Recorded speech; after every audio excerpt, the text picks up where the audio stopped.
Hi, I'm Dr. Alexis Shields. I'm going to show you a quick and easy tool that you can use to check in on the speed that your body is aging using the results from a very basic blood test. So if you've had a recent blood test, break out your results and we'll get them plugged into this calculator.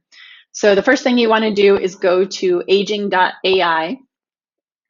Scroll down here. If you're interested in how this calculator works and how accurate it is, that's a really, really good question.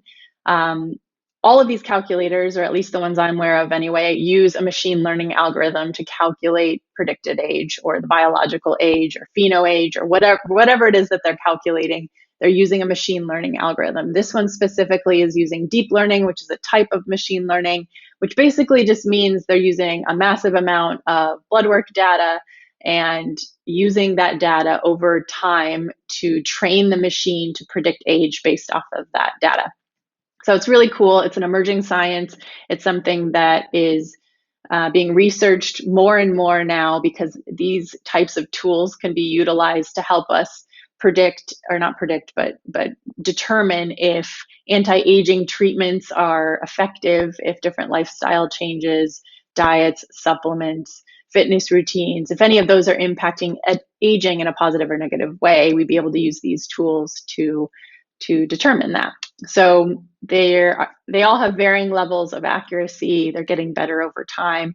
This one is really nice because it's easily accessible to the public. So the first thing that you want to do is scroll down. You want to choose if your test is from the US or if it's from anywhere else, just choose European. The reason why is it changes the sample metrics down here in the units of the blood test. For whatever reason, the US is the only place that uses different units from everyone else. So if you're from the US, choose that. Then you're going to choose your ethnicity or what closely represents you.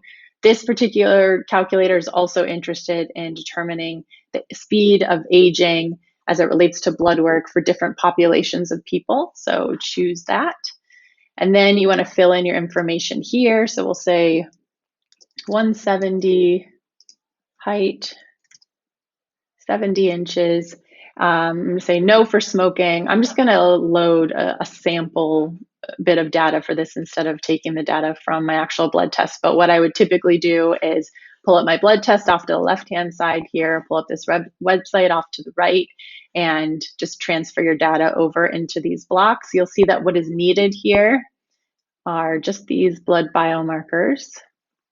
So at the very top here, we have some liver function related, glucose, then some cholesterol related tests, a few tests related to red blood cells, some electrolytes, platelets, and this is it. So this is the only list that is needed, and this is on every basic blood chemistry. So if you have some past blood work data, just pull it out and see. You probably have enough to put it into the calculator.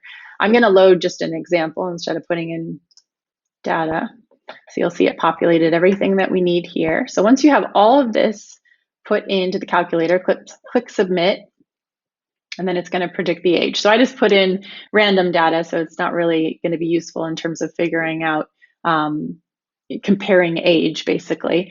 But basically, you'll see it's predicting the ages at 28 years old. So if the person's data that I was plugging in, if they were actually 28 years old and they're being predicted at 28, that's actually a good thing. It means that their body is aging at a speed that is appropriate for them for their actual age.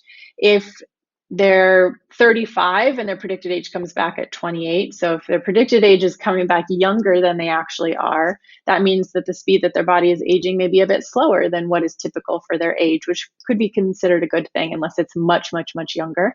And then if your predicted age is coming back a lot older than you are, so maybe this person was 18 and they're coming back at 28, that means that the speed that their body is aging could be a little bit faster than what is considered normal. And so that would be something that you'd want to, it could be considered a red flag and something that you want to look into different interventions to help slow down the speed that the body is aging. Maybe they've had a lot of toxic exposures, or they have nutrient deficiencies, or they're anemic, or their cholesterol level isn't what it should be for their age. So you want to, basically that's where the detective work comes in, to figure out what is contributing to the speed that their body is aging and what's contributing to it increasing.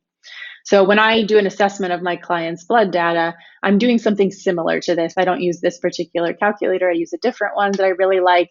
that I think is pretty accurate and I like to track over time. But I'm also utilizing other tools like wellness scores out of 100, looking at different health risk calculations, looking for diabetes risk and cardiovascular risk, looking at nutrient levels. So I'm doing a full assessment of blood data utilizing different tools like this.